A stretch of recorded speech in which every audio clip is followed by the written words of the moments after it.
Passiamo alla morte di Gesù. Nel Corano dice, c'è un versetto che dice Gesù non è stato né ucciso né crocifisso, bensì qualcuno fu reso ai loro occhi simile a lui. Qua si sostiene nel Corano che un sosia, diciamo, abbia preso il posto di Gesù, e questo fu, se non sbaglio, anche nel Vangelo di Barnaba è citato questo episodio. Si dice che appunto proprio Giuda prese il posto di Gesù, o addirittura che Giuda baciò un'altra persona. Quindi diciamo Gesù non fu né crocifisso né ucciso, ci fu un sosia che prese il suo posto e, come dice in arabo, Bal rafa'ahu Allahu ilahihi, ma il Dio lo innalzò a sé. Addirittura c'è una setta indiana che si chiama Ahmadiyya, una tariqa fondata nel secolo scorso in India da Mirza Ghulam Ahmad. Secondo questa setta Gesù, salvatosi dalla croce, avrebbe peregrinato fino al Kashmir, dove a Srinagar è mostrata una sua sepoltura con la scritta tomba di Gesù, un profeta stanco e povero. Ritorno di Gesù il giorno del giudizio. L'escatologia islamica dà un grande ruolo alla figura di Gesù. Nei tempi ultimi egli scenderà su Damasco, affronterà e sconfiggerà l'anticristo. C'è anche un detto del profeta Muhammad tramandato dal Nawawi che dice: alla venuta dell'anticristo Dio Altissimo manderà il Messia, figlio di Maria, che inseguirà l'anticristo, lo raggiungerà alle porte di Lud, cioè a Damasco, e lo ucciderà. Cioè ritorna, secondo il Corano, sulla terra, e quindi questo, come dice nella Sura 43, versetto 61, ed egli non è che un presagio dell'uomo, pertanto non dubitate che essa venga e seguite me. Cioè la venuta di Gesù farà capire è arrivato Yawmiddin, il giorno del giudizio, perché, come dice nella quarta Sura, versetto 159, egli nel dì della resurrezione sarà testimonio contro di loro, verrà per giudicare i vivi e i morti. Con questo concludo. Nell'Islam l'umanità è divisa, possiamo dire, in tre categorie rispetto, diciamo, al credo religioso. Ci sono i cosiddetti mu'minun, cioè i fedeli, quelli che credono al Corano.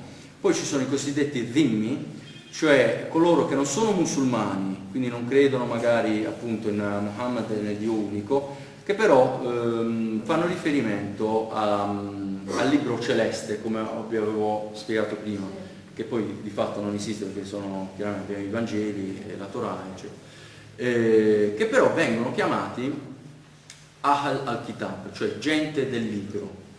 E che sono appunto, abbiamo detto, gli ebrei, i cristiani, i musulmani, ma anche i sabei, che era Ahl al-Kitab, cioè la gente del libro. Questi che ho specificato sono cosiddetti dhimmi, cioè sono dei credenti comunque da proteggere, su cui poi il Corano a volte parla bene, a volte parla male.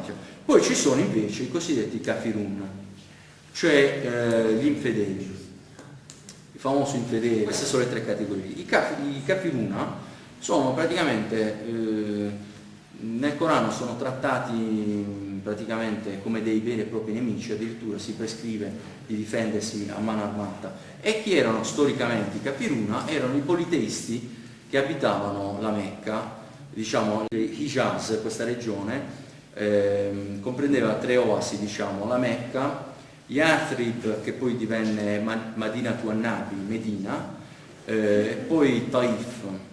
L'unica vera religione era il politeismo e occupavano la Kaaba, che già esisteva, e il Medio Oriente, che già esisteva ed era oggetto di culto idolatra. Tra l'altro Muhammad, come abbiamo visto quando ho detto il nome, apparteneva al clan dei Quraysh, cioè la tribù che aveva tradizionalmente il compito di preservare i luoghi sacri. E lui quindi, diciamo, che fu una pecora nera da un certo punto di vista, perché un giorno si alzò e disse: io che vengo da questa tribù in realtà nego tutto questo. La sunna, cosa significa la parola sunna? Sunna, le dirò una cosa che neanche i musulmani sanno. Tradizione, ma di più. Sunna è un termine preislamico. Cioè perché sunniti deriva da sunna? Da sunna, ma le spiego. Tradizione significa, diciamo, però in realtà è un termine preislamico che indica un sentiero nel deserto così battuto, così ben battuto, che non ci si può discostare se non di proprie intenzioni, diciamo, se non di proposito, ecco. Questo è il sentiero, la Huda, come dicono, e quindi questo qua. Quindi sunniti deriva da questa? Da sunna, sì. Sciiti deriva da Shi'at Ali, che significa il partito di Ali.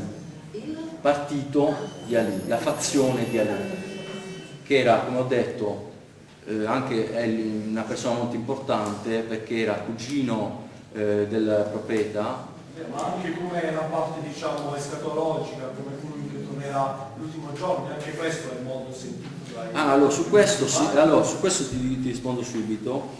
Esiste la figura del Mahdi. Il Mahdi è una figura escatologica, cioè di colui che ritornerà poi. Il Mahdi corrisponde con Gesù normalmente. Gli sciiti invece sostengono che allora, gli sciiti credono negli imam, c'è da dire.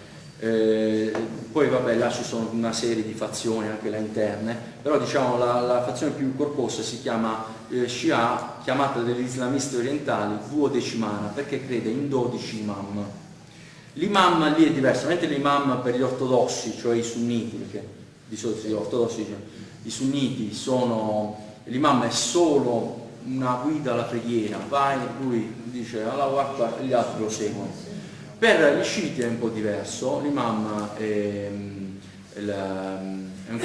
khalifa, cioè il famoso califa, un successore del profeta. Nominano però. Sì, perché la successione è per via genealogica, nel senso che mentre al momento della morte del profeta c'è stato, diciamo, uno shock nella comunità, perché tra l'altro morì a 63 anni, che per l'epoca era praticamente 100 anni, e fu uno shock perché non si aspettavano, qualcuno pensava anche che aveva una natura divina, e quando morì praticamente che successe? Che si radunarono nel vestibolo della moschea e praticamente per decidere chi doveva succedere. Chiaramente lì ci furono i vari tribù, clan, chiaramente c'erano varie fazioni. In questa disputa non si trovò Ali, che era il successore ideale perché era il cugino. Perché non si trovò? Perché ebbe l'onore di ripulire ritualmente il cadavere del profeta. Allora, nella confusione generale, siccome si stava spaccando la comunità, la comunità musulmana, a un certo punto, onestamente non mi ricordo chi prese la parola e disse, vabbè, facciamo Khalifa, cioè vicario del profeta, Abu Bakr, che era il suo strettissimo collaboratore, amico, il braccio destro. Tra l'altro Maometto ne sposò la figlia, Aisha, famosa. E da lì nacquero i 4 cosiddetti Khulafa al-Rashidun, cioè califfi ben guidati, gli unici 4 califfi per via elettiva. Anche questa è una cosa strabiliante. Immaginiamoci per l'epoca che c'era la democrazia, no? Facevano un'elezione, è una cosa impensabile. Quindi succede Abu Bakr, poi in realtà la comunità lì in quel periodo era molto frazionata, ci furono anche, purtroppo furono uccisi uno dopo l'altro dalle varie fazioni, e succedono Abu Bakr, Omar, Uthman, a cui si deve la raccolta del Corano, e infine Ali ben Abu Talib. Questi gli sciiti se lo legarono al dito, perché dissero no, il successore doveva essere Ali, non il quarto, il quinto, il primo praticamente. E tant'è che per loro era il primo, cioè il primo imam. E da qui torniamo alla Shia duodecimana, cioè basata sul dodecimano, di cui il 12°, che non ricordo il nome, è il famoso imam nascosto, cioè a un certo momento della sua vita scomparve e non si ritrovò il corpo, e secondo la teologia sciita praticamente tornerà alla fine dei tempi come Mahdi, Quindi come il Mahdi, questa figura escatologica che ritorna quindi per giudicare i vivi e i morti, e questo ha fatto sì che poi i sunniti proclamassero la Mahdiya ila Isa, cioè non c'è Mahdi che all'infuori di Gesù, cioè Gesù è Mahdi.